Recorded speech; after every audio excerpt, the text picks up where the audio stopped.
The void yawns wider than any mind can fathom. Stars burn, worlds crumble, and yet through the endless dark comes a singular alien presence. He fell not from the warp, nor from the Mechanicum's hidden starlifts, but from a cosmos that had long forgotten the Imperium. He carries strength beyond comprehension, a tyranny wrapped in steel and radiance, a being whose power mocks the Emperor's own.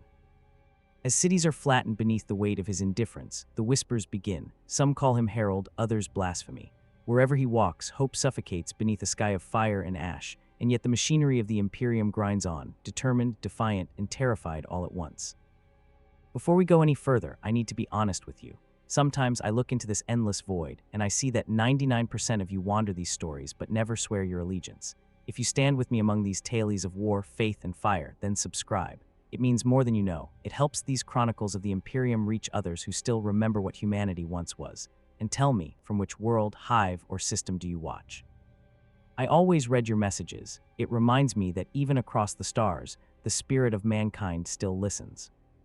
Now witness the path we will tread together, through 11 chapters that chart survival, revelation, and the creeping shadow of something almost divine, almost demonic, descending upon the galaxy. The air in Hive Callus was thick with soot and the acrid stench of burning promethium. Smoke coiled through the narrow, ramshackle corridors like a living thing, and somewhere above, the Sky Citadel's shutters rattled under a wind that carried the screams of the dying. I moved cautiously through the lower levels, my boots echoing on steel grates slick with sludge and oil. The sound of distant gunfire mixed with the groaning of collapsing girders, each shriek a reminder that this hive was no longer a home. It was a tomb being written in real time. Civilians ran past, eyes wide and vacant, clutching whatever they could salvage. Ration packs, data slates, tiny children who had never known a life beyond smoke and industry. Some fell, and I did not stop. There was no time. Survival had its own logic here, a cruel arithmetic that left only the quickest and most desperate standing. Then I saw it. At first, I thought it was a hallucination, some trick of promethium haze or fear-stricken imagination, but no. He walked through the central spire, and the air itself seemed to bow away from him. His armor shimmered like burnished metal forged in suns beyond our segmentum. Even from a distance, the sheer scale of his presence pressed on the mind. Guardsmen fell where they stood, eyes locked in disbelief, their weapons useless against what could only be called divine force. The commissar screamed orders, his voice cracking over the vox grill, but the words were meaningless, swallowed by the rumble of the world bending to an alien will. I felt the heat of his passage against my skin before I saw him clearly, a living son of cruelty, each step flattening what courage remained. Chaos cultists cheered blindly, mistaking the alien for a prophet of the ruinous powers, while orc mobs scattered, snarling and confused, their crude weapons bouncing harmlessly against a radiant barrier I could not explain. The streets were littered with the dead, and the living fled in spirals of terror, their prayers to the Emperor half-formed, desperate, fatting in the wind. I crouched behind a collapsed servitor, heart hammering, watching the impossible unfold. The alien's gaze seemed to sweep the hive, piercing walls and armor, settling on nothing in particular, and yet every living thing felt observed, judged. Amid the chaos, the whispers began, carried on the fearful breath of the few who still moved. A herald, one muttered, clutching a broken lasgun. A god, said another, more certain, though their voice trembled. And yet some voices, quieter, questioned. No, it is not of the warp, a tech priest intoned from somewhere above, voice hoarse through the vox. It is something else, something forbidden. The words barely carried over the collapse, but they planted seeds of terror in the minds of all who heard. Rumor would travel faster than promethium fires, and in the hive's twisting warrens, fear became legend even as it happened. I moved again, slipping past bodies and shattered servo arms, each step measured, careful. I had seen war before, orcs on the march, tyrant incursions, even renegade titans tearing across manufactorum floors, but this was different. This was inevitability made flesh, an incorruptible force that bent the rules of existence. And yet, somewhere deep, the faint pulse of stubborn human defiance beat. Mothers protected children with nothing but raw courage. Guardsmen rallied in small pockets, shooting blindly but refusing to fall entirely. Survival was ugly and brief, but it persisted. As I reached a narrow gangway above the central spire, I glimpsed him again. The scale of his stride made the entire structure tremble. I realized then that Hive Callus would not survive. Not the manufactorums, not the data hubs, not even the hidden reliquaries tucked in forgotten corners. And yet, for the first time, I noticed a subtle hesitation in the alien's movement, as if something beyond brute force called to him, though I could not name it. Perhaps even the strongest being carries curiosity, or perhaps it was something the Imperium could not yet understand, a shadow of consciousness in a storm of power. The bells of the spire rang out then, a warning from a forgotten servitor chapel, and the sound echoed across the hive. In that moment I understood. The hive, with all its filth, chaos, and smoke, was merely the opening act. Somewhere beyond these walls, beyond these spires, the galaxy waited, and he was coming. I swallowed my fear, tightened my grip on my rifle, and whispered a prayer I was not sure the Emperor would hear. The alien was not just here, he was inevitable. The ground shuddered beneath the march of artillery columns as the first reports reached us. Hive Callus was burning, yet the reports were almost meaningless, transmitted from vox hubs that flickered under overloaded circuits and the weight of panic. I could feel it before I saw it, the hum in the air, subtle but persistent, like a predator stalking across entire worlds, and then the shockwave. It tore through the outer manufactorums, flattening armored vehicles as if they were toys and cracking the reinforced walls with a sound that resembled the death rattle of a dying moon. The guardsmen at the front line froze, rifles raised, eyes wide with disbelief, and then one by one they fell. Not to gunfire, not to bombs, but to a single, incomprehensible gesture. I dropped behind a scorched generator, heart hammering, as a regiment of the Astra Militarum was obliterated in moments. Law's fire ricocheted uselessly, tanks tipped like capsized vessels, and commissars screamed orders that dissolved in the cacophony. I saw one guardsman, barely 19, try to rally his comrades. A hand reached out, trembling, to slap a shoulder to point to fire, and then the air itself seemed to snap. He disappeared, nothing left but the echo of disbelief in his eyes. I could smell his fear before I could even register the absence of his body. The alien moved with terrifying purpose, each stride a silent sentence of doom. Buildings crumpled as he passed, and the once familiar streets became a labyrinth of ruin. Cultists cheered, believing him a harbinger of the ruinous powers, chanting in a tongue older than any registry on Terra. Orcs, for once, had no laughter, only confusion, rage, and a growing sense that even their crude weapons would not survive contact. Civilians screamed and ran, stumbling over the fallen, over the dead, over the wreckage of a hive that had once been proud. The Vox reported only fragments of truth, distorted by panic. Impossible strength obliterates entire squads, no survivors, and yet the words failed to capture the scale of horror. I moved cautiously, taking the shadowed corridors between manufactorums, listening to the distant roar of the alien's passage. My senses screamed at me to flee, but some fragment of stubborn defiance held me in place. Through broken windows, I saw flashes of what the survivors whispered about in hushed tones, a being who moved like a tempest made flesh, who struck without hesitation, whose presence warped the world around him. And yet there was a pattern, a rhythm almost imperceptible, as if he were seeking something or someone within the chaos he created. The thought chilled me, for the hive was only the beginning. A tank commander's desperate radio transmission crackled across the Vox, fragmented, frantic. All units hold, cannot resist it, moving faster than. The signal ended with a burst of static, and the silence that followed was almost more terrifying than the carnage itself. I realized then that the alien did not merely destroy, he judged. Each ruin, each corpse, each fleeing civilian seemed to be weighed against some unfathomable standard. The Emperor's light, the teachings of the ecclesiarchy, the discipline of the guard, none of it mattered in the presence of this new power. Only the instinct to survive persisted, raw and immediate. And yet amidst the ruin I caught glimpses of defiance. A squad of guardsmen rallied in the shadow of a shattered promethium silo, firing blindly as the alien passed, too far for him to notice but too brave to falter. A tech priest whispered prayers over a data slate, reciting fragments of logic and liturgy alike, attempting to comprehend what should not be comprehended. Mothers clutched children in hidden alcoves, and for a moment the hive felt human again. Fragile, terrified, insignificant, but human nonetheless.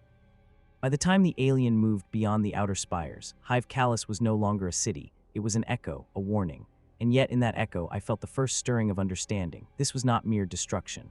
He was a force that could not be reasoned with, bargained with, or contained. The galaxy itself would have to reckon with him.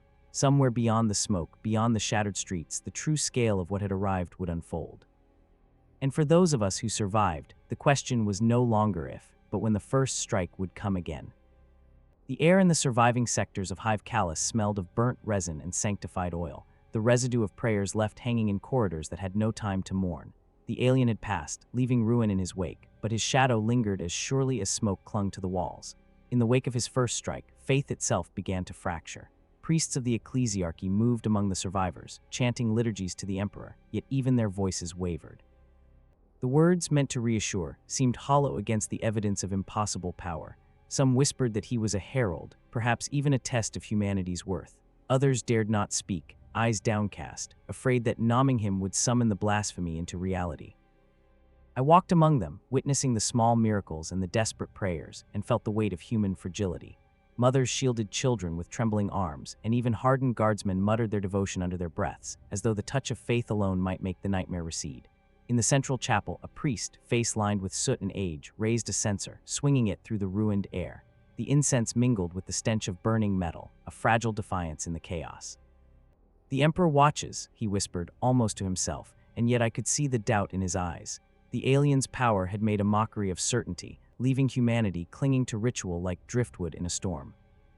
Rumors spread through the vox grills and alleyways, half-truths that mutated with each telling. Some claimed he had walked through the very walls of the hive unscathed, others that his eyes burned like suns, consuming the souls of those who dared meet them. Cultists and civilians alike offered interpretations: a god, a demon, a champion of the Emperor, or a force that defied classification entirely. The lines between belief and terror blurred, and I realized that even the strongest faith was a fragile weapon against the unknowable. Some clutched amulets and relics, others simply whispered his name in fear, giving it weight in the very act of acknowledgement.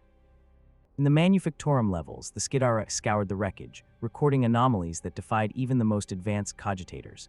Energy signatures collapsed, alloys bent without explanation, and the whispers of data slates spoke of impossible force. The tech priests debated endlessly whether this being was a warp entity, an abomination, or a force from beyond known space. Each answer felt inadequate, each theory insufficient. Even the Mechanicum's most meticulous logic faltered, bending before evidence that could not be quantified. And yet, through the cold metal and calculations, a single truth remained: humanity was small, fleeting, and exposed. I wandered through streets where fire still licked broken walls, and the wounded cried for the Emperor to intervene. I wanted to answer them, to offer certainty, but even I felt the tremor of doubt. For the first time, it was not the enemy that terrified me. It was the realization that faith alone might not be enough to bind this universe together. The alien's presence challenged not only our survival, but the very structure of belief that held the Imperium in place. Could the Emperor's light reach this new darkness, or had a force arrived too vast, too alien, for even divinity to restrain? And yet, amidst the ruin, I saw sparks of courage. A squad of guardsmen, battered and starving, gathered supplies to retake a small district. Priests whispered fragments of forgotten litanies, imbuing bolter shells with prayers as they passed to those willing to fight. Mothers, defiant, carried children through collapsed corridors, refusing to surrender even as the world itself seemed to crumble. Faith fractured, yes, but it had not broken entirely. The human spirit endured in these small acts, fragile as the smoke that clung to the walls, yet stubborn against the inevitable.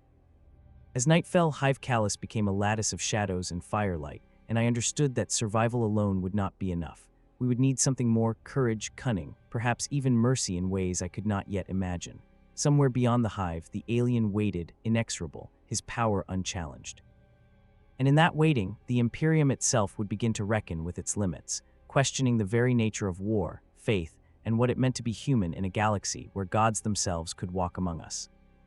By the time word of Hive Callus reached the upper echelons of the segmentum, the galaxy had already begun to twist itself into speculation and dread. The alien's name, whispered first in panic, became legend by the time it traversed the void.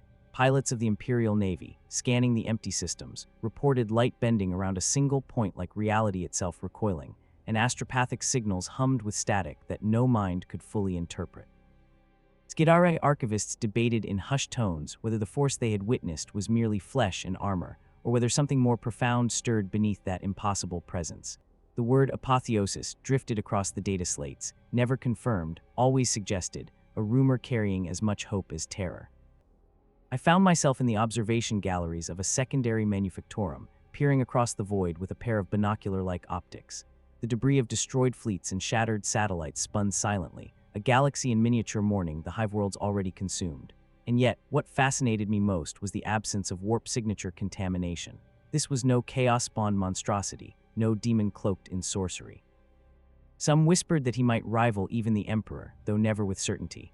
Such thoughts were blasphemous, dangerous, yet the reports insisted upon it.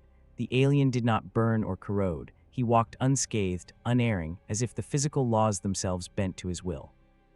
Within the Mechanicum, debate raged. Tech priests argued endlessly over the implications of his presence. Could this be a relic of a lost cosmos, a fragment of a universe beyond our own? Or was he a predator who had evolved in a way that mortal minds could not begin to understand? Every observation was a puzzle piece that refused to fit. Alloy tests revealed no known pattern, energy emissions eluded calibration, and yet in each measurement there was coherence, a pattern of perfection so alien it unsettled even the most disciplined machine intellects. Rumors grew, fueled by this half-evidence. He had not come to conquer, not yet, but to judge, to challenge the very structure of human authority. Across the segmentum, stories multiplied like stars. Astropathic transmissions reported entire hives watching him appear on distant worlds, a figure whose mere shadow could flatten a city, whose voice could shatter morale across kilometers. The custodes themselves, guardians of Terra, moved with unusual caution, issuing directives to shield sensitive facilities and pray that their patrols might intercept any advance. Even they spoke in whispers of what some feared, that his might rivaled what the Emperor had wrought in the Age of Terra, though none dared articulate it aloud. I moved among these rumors like a careful witness, recording them as best I could. Survivors spoke of the alien's eyes, which burned not with malice but with a terrifying clarity, as though he understood the entirety of a hive, a planet, perhaps even a system in a single glance. Some claimed he did not speak, yet the air vibrated with his intent. Others swore they felt the weight of judgment pressing upon them, a reminder that they were inconsequential in the vastness of his perception. The line between speculation and truth blurred, and I realized that uncertainty itself was now a weapon. Amid the growing dread, a few voices dared to hope. If he was a fragment of a greater cosmos, if he were apotheosis made flesh, perhaps his presence could awaken latent potential, ignite a spark in the Imperium that even centuries of stagnation could not kindle. And yet, the same voices acknowledged the danger, for a force so absolute could just as easily crush humanity without thought or hesitation. Hive Callus had been a warning. The galaxy had yet to see his full stride. As I recorded these accounts, I sensed a pattern emerging in my mind, a quiet understanding that the alien's path was deliberate. He did not strike indiscriminately. He chose worlds, or perhaps the situations within them, as if testing the boundaries of human will, probing the limits of faith, and observing the echoes of the Emperor's influence. Whether herald or abomination, savior or executioner, his presence forced the Imperium to reckon with a truth it had never faced, that power beyond comprehension could exist, and it did not bend, it did not plead, and it did not forgive. And so the galaxy watched, whispered, and waited. Every rumor, every half-truth was a mirror held up to the Imperium itself, revealing fragility, ambition, courage, and fear. I understood then that Hive Callus was merely the opening act, a shadow of what was to come. Somewhere beyond the stars, the alien moved, and every heartbeat of the Imperium trembled in anticipation of his next step. Terra's golden spires gleamed far above the clouds, untouched by the chaos consuming the outer segmentum, yet even here the echoes of Hive Callus reached us, carried on whispers and encrypted vox transmissions. Within the High Lord's chambers, the Adeptus Custodes moved like statues, every step deliberate, every glance calculated, and yet the tension between them was palpable. They did not speak of fear, for fear was alien to them, but there was an acknowledgement in the flicker of their eyes, a recognition that the galaxy had been touched by something beyond even their comprehension. Reports of worlds reduced to ash, of fleets torn apart before shields could flare, filled the golden halls with unspoken urgency. The alien was not only strong, he was inexorable, and the Custodes knew that even the might of Terra itself could be insufficient to halt him. I moved through the shadowed corridors of the Custodian Watch, observing strategies unfold in silence. Plans were whispered over secure holoprojectors, calculations measured to the finest fraction, yet all of them carried the same uncertainty. The alien did not act predictably, did not conform to known patterns of warfare or logic. Entire sectors had been lost before the Imperium could even react, and still, no one could anticipate his next move. The Golden Guardians debated whether interception was even feasible, whether they were witnesses to a force that was more trial than enemy. And yet, in their perfection, they remained vigilant, preparing to shield Terra and the Emperor's sanctum from a presence that might not even be aiming at them. Outside Terra, void ships trembled under the pressure of the unknown. Fleets bristling with torpedoes and macrocannons moved with precision, yet even the most disciplined admirals reported anomalies, energy readings that defied sensor logic, light bending along impossible angles, and the unsettling sensation that the enemy's reach was beyond matter. Skidari observation nodes recorded patterns that should have been impossible, and the more the data was analyzed, the less it made sense. What they observed was coherent, precise, and deliberate, yet utterly alien. Some whispered in muted awe that the alien could be aware of them even before they acted, that the very act of measuring him left one exposed to judgment. Meanwhile, whispers of Terra's hidden archives surfaced. Within secret vaults, custodians and tech priests debated whether fragments of the Emperor's own knowledge could offer insight, whether sacred texts or lost schematics might reveal a weakness in a being whose existence challenged the natural order. These discussions were held in silence, through shadowed corridors where even a glance could be interpreted as betrayal. Rumors spread that even the Adeptus Custodes had no answers, that the alien's nature was as impervious to reason as he was to weapons. Yet their discipline persisted, no hesitation, no faltering, only quiet preparation against a threat beyond imagination. I watched them from a hidden observation gallery, cloaked by the shadows of golden walls. Even the most controlled and powerful beings on Terra moved with a subtle unease, as if they too felt the magnitude of what had arrived. I realized then that the alien's power was not merely physical. He had shifted the balance of perception, the scale of expectation, and the very definition of might. Entire fleets, entire armies, and even the Custodes themselves could act with perfect discipline and still be met with incomprehensible force. And yet, amidst the tension and preparation, there were sparks of understanding. Strategists proposed defensive patterns that might force him into predictable movement. Custodians shared observation data, mapping potential vectors and intersections where intervention could be attempted. The galaxy's most disciplined and perfect warriors sought to understand what no one could fully measure, to anticipate what could not be anticipated. It was an exercise in patience, courage, and perhaps faith, a fragile thread of defiance against a presence that did not merely conquer, but observed, judged, and reshaped reality itself. As the sun dipped below the horizon, painting Terra's golden spires in blood-red light, I felt the first stirrings of inevitability. The alien was moving, and every silent corridor, every hidden chamber, every whispered plan on Terra was only a prelude. The galaxy had entered a shadowed age, one in which the Custodes and the most disciplined forces of the Imperium would be tested not merely in battle, but in perception, will, and understanding. Somewhere beyond, the alien advanced, unchallenged, and the first shadow of confrontation was beginning to take form. By the time the alien reached the Segmentum's outer rim, entire systems were already trembling under his passage. Planets once teeming with life were reduced to molten wastelands before Imperial Navy squadrons could even engage. Promethium fires licked at shattered cities, while orbital bombardments flared and fizzled against a presence that shrugged off the might of Titans and battlecruisers alike. From the void, the spectacle was mesmerizing and terrifying, a ballet of annihilation choreographed by a force that obeyed no logic, answered no command, and yet moved with purpose beyond comprehension. I watched from a cloaked reconnaissance vessel, the hum of the engines muted beneath the dread that filled the observation deck. Civilians fled in waves, convoys snaking through ruined plains, and entire regiments of guardsmen attempted to form lines that were torn apart before they could brace. I saw Lemon Russ obliterated by a single gesture, its hull twisted as though reality itself had bent to the alien's will. The cries of the dying echoed across the void, carried by the faint transmission of Vox signals, fragmented and desperate. Even the bravest officers, hardened by countless campaigns, confessed their disbelief in private.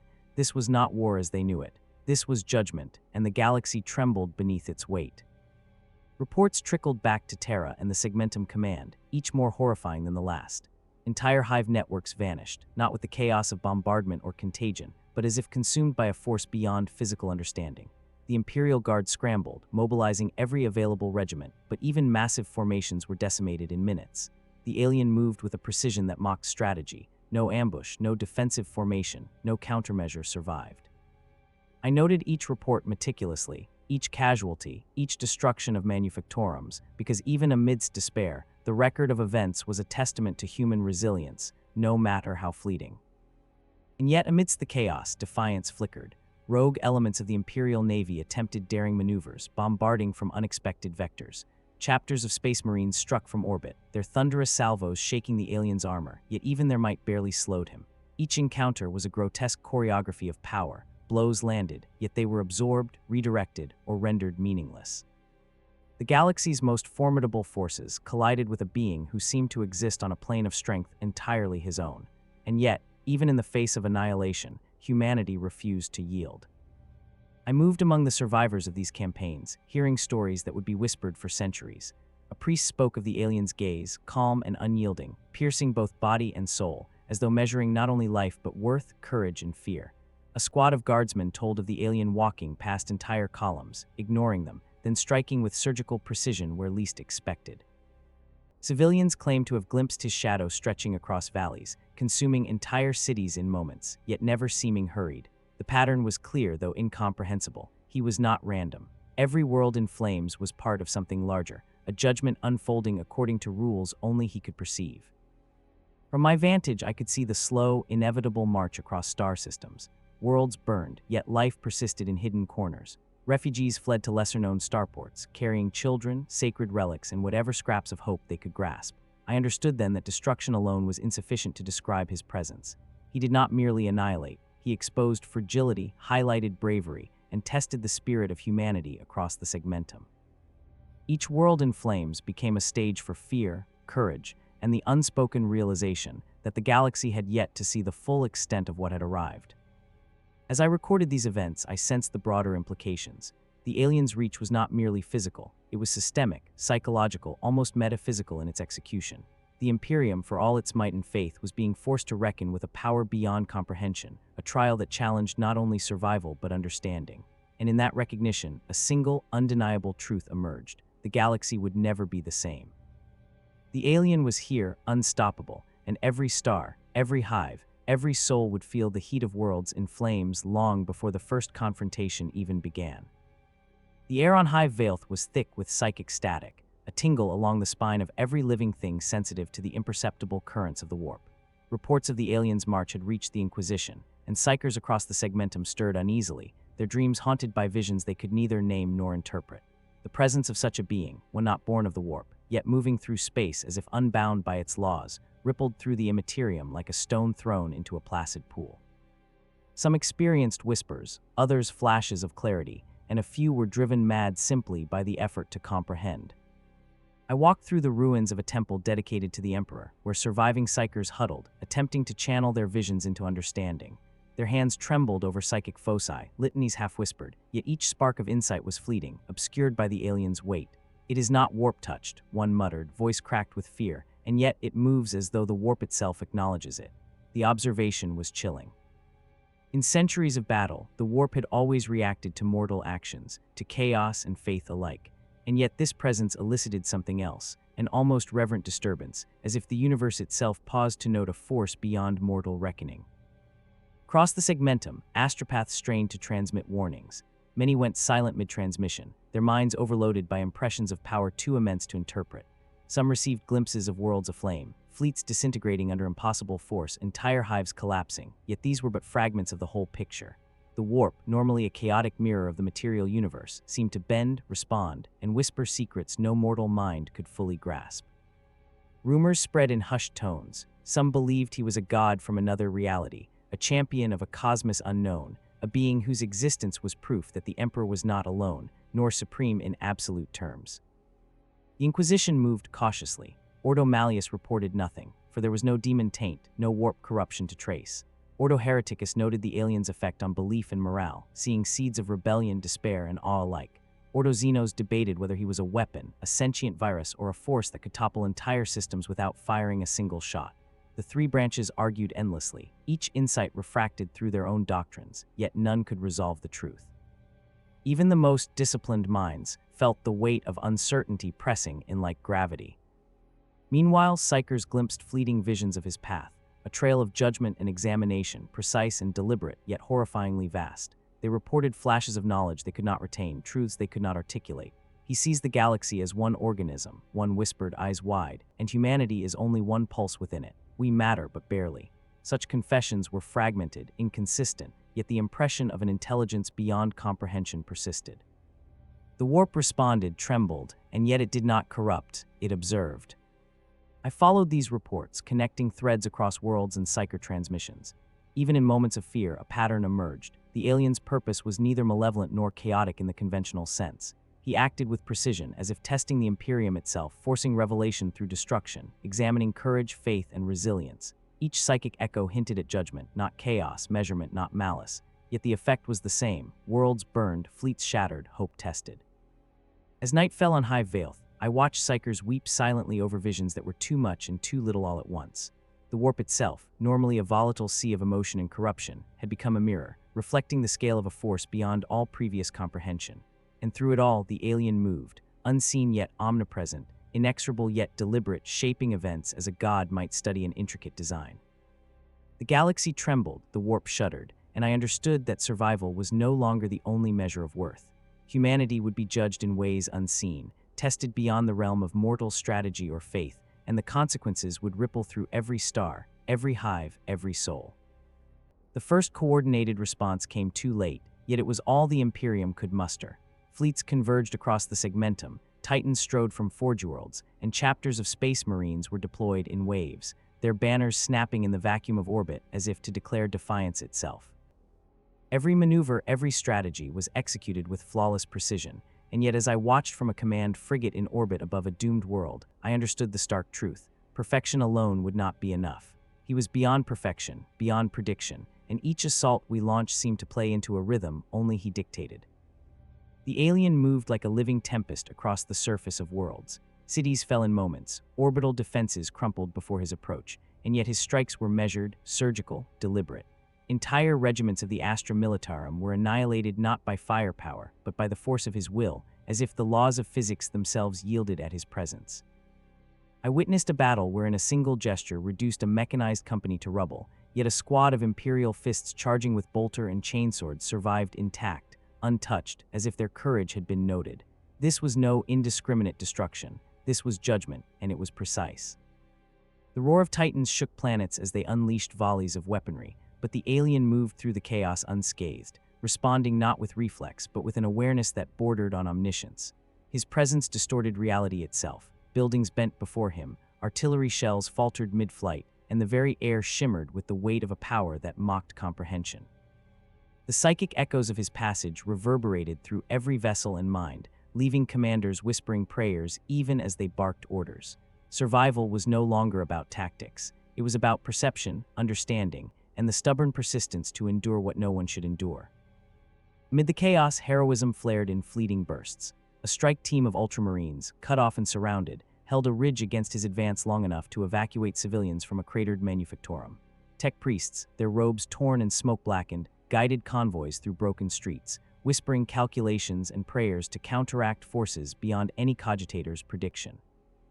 Every act of defiance, every scrap of human ingenuity, was a testament to the Imperium's spirit, yet it was measured, catalogued, and dissected by a presence that seemed aware of each decision before it was made. I moved between observation decks and field positions, piecing together the narrative of our reckoning. It was a lesson in scale, patience, and futility. No matter how vast the forces arrayed, the alien forced us into choices between measured resistance and complete annihilation. He tested patience as surely as he tested strength, and in the quiet moments between explosions, I could sense the Imperium struggling to adapt, to comprehend, to survive. Even the custodes and commanders of Titan legions acknowledged the danger silently. Reports of worlds burning, of fleets shattered before a single shot struck, reached Terra and shook even the most stoic guardians. The alien was not just a warrior. He was a force of inevitability, moving through the galaxy with an intellect that could perceive strategy, courage, and morality simultaneously. And in this reckoning, every victory would be temporary, every survival a fleeting reprieve, until the next confrontation loomed. As night fell over shattered planets, the fires below mirrored the resolve above. Humanity, fragile and burning, endured, and yet the alien's passage left a stark truth. The Imperium had been measured, weighed, and found wanting. The reckoning had begun, and though survival remained possible, the cost would echo across the stars, haunting every ship, every regiment, every soul that dared to challenge the inevitable. The galaxy had entered a new era of trial, and none would emerge unscathed. The Imperium's response was not uniform. Across shattered systems, the alien's passage revealed the fragile cohesion of humanity's might. Fleets that should have acted in concert bickered over priority targets.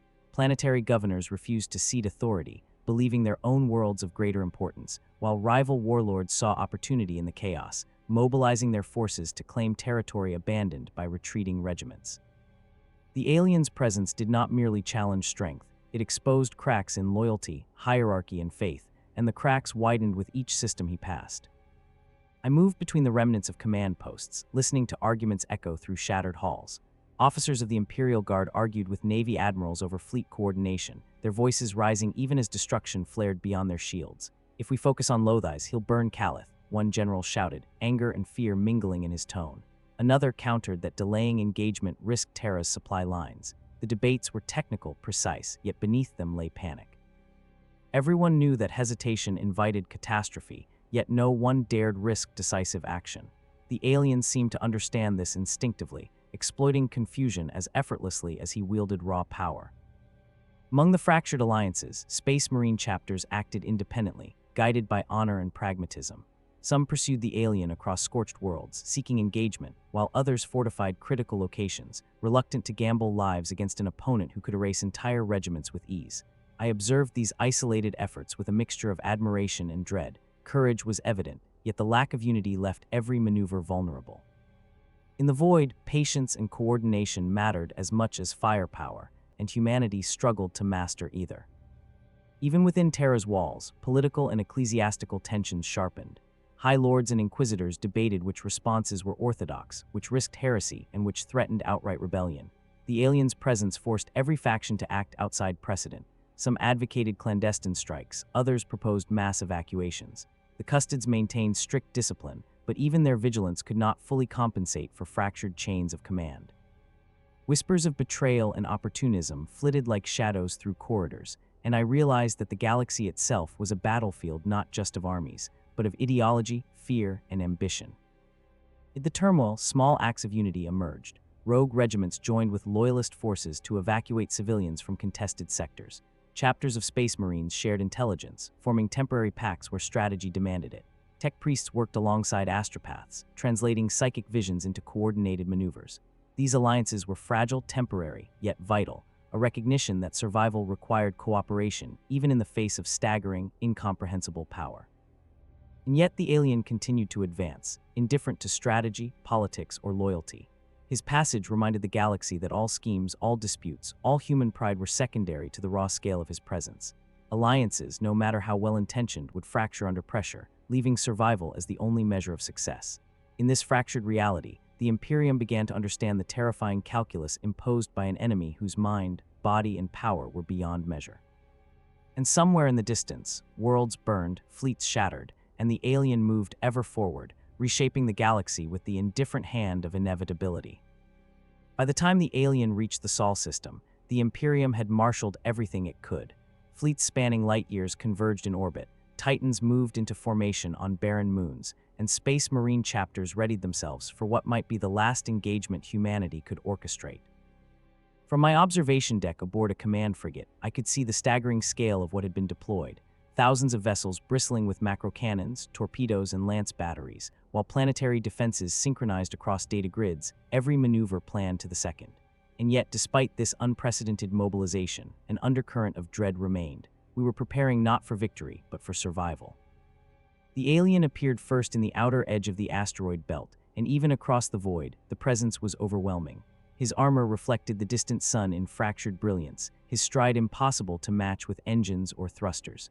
As our fleets opened fire, the first salvos vanished before impact, dissipating in arcs of warped energy that defied calculation. Titans unleashed volleys of plasma and macrocannon fire, yet only a fraction of rounds left traces upon his armor, sparks dancing and dying like brief, fragile stars. And still, he advanced, unhurried, moving not as a mindless engine of destruction, but with deliberate, measured intent. On the planets below, the civilian population braced behind hastily erected defenses. They were unaware of the scale above, yet their prayers filled the air, whispered to an emperor who watched silently from Terra. Psychers strained, sending visions across the void in fragmented bursts, attempting to pierce the alien's comprehension. Some glimpsed flashes of his perception, a map of human weakness and strength interwoven, yet even these insights offered no means of counter. The alien's awareness extended beyond the material. It was as if he could measure courage, fear, and resolve in equal measure, adapting to them instinctively.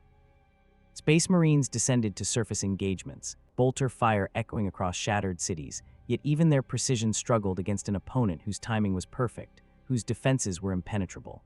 Titans fired their heaviest weapons, shaking the crust of entire worlds, but he moved like a storm, altering trajectories and absorbing punishment with the ease of a god walking among mortals. And still, amidst annihilation, there were moments of resistance, squads that survived impossible odds, civilians who escaped total destruction, and even single warriors whose courage was acknowledged, though it did little to halt the larger tide. In orbit, the combined fleets executed a final, desperate maneuver. Concentrated fire from thousands of guns and lances formed a lattice of energy designed to crush, contain, or at least divert him. The alien strode into the heart of the formation, and for an instant, the void seemed to hold its breath. A flash of light and sound beyond comprehension filled the observation decks. Shields flared, engines screamed, and yet the alien emerged unscathed, his armor gleaming with a brilliance that mocked every weapon fired. It was not victory nor defeat, but a demonstration of inevitability.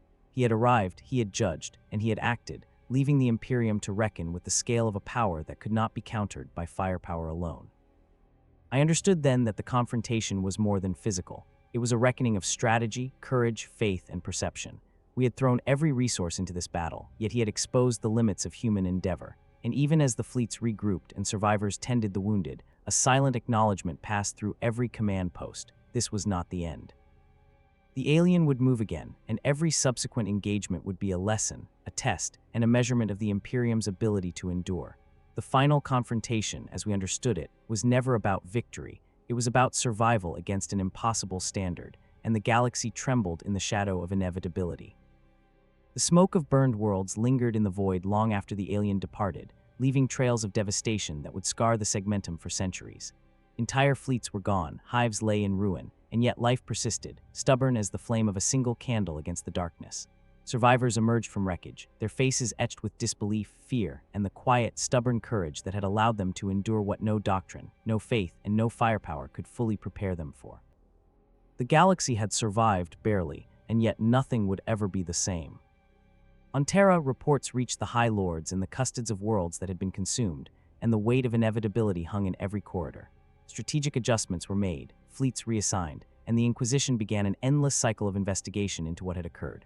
Rumors of the alien's nature spread like fire, a fragment of another cosmos, a being of judgment beyond mortal comprehension, a godlike presence whose steps left both destruction and revelation in equal measure. Some whispered of apotheosis, of challenges issued by forces beyond the Emperor's dominion, while others feared he would return, carrying the same impartial scrutiny that had reduced entire sectors to ash. I walked among the survivors of Hive Callus and other affected worlds, nodding the scars that would never heal. Psychers spoke of visions that had left them forever altered, their minds touched by insights too vast to retain. Guardsmen carried medals, or what remained of their regiments, and whispered prayers for those who had vanished. Civilians clutched relics that had survived fires and bombardments, unsure whether they were tokens of protection or reminders of the alien's judgment. Every story, every witness, became part of the legend, a fragment of memory that would feed both fear and reverence across the Imperium. Outer segmentum, fleets were rebuilt, titans reforged, and strategies rewritten. Space Marine chapters trained relentlessly, seeking ways to counter a force that could not be measured, whose will transcended conventional understanding. And yet, even in the rebuilding, the alien's presence haunted every calculation, every patrol, every projection of Imperial might. We had survived, yes, but the shadow of inevitability remained, reminding all that vigilance, courage, and cunning would be tested again. Across the galaxy, the story spread, becoming legend, becoming warning. Canticles were composed, litanies rewritten, and even the custods acknowledged the new chapter in Imperial history. The alien was neither vanquished nor fully comprehended. He existed beyond our grasp, yet his passage had revealed the resilience of humanity, the courage of those who endured, and the unbroken, fragile thread of faith that persisted even in the face of incomprehensible power. And as I recorded these final accounts, I realized that the galaxy had entered a new era, one where stories of survival and defiance would be whispered across star systems, where every world would measure itself against the standard he had imposed, and where humanity, for all its flaws and pride, would continue. The alien had come, judged, and moved on, leaving both ruin and legend behind. In the silent corridors of destroyed hives, amidst the fires of burnt manufactorums, and within the hearts of those who survived, his presence would be remembered forever, a force that reshaped the Imperium not through conquest alone, but through revelation. The galaxy had endured, and yet we knew this. The legend was only beginning.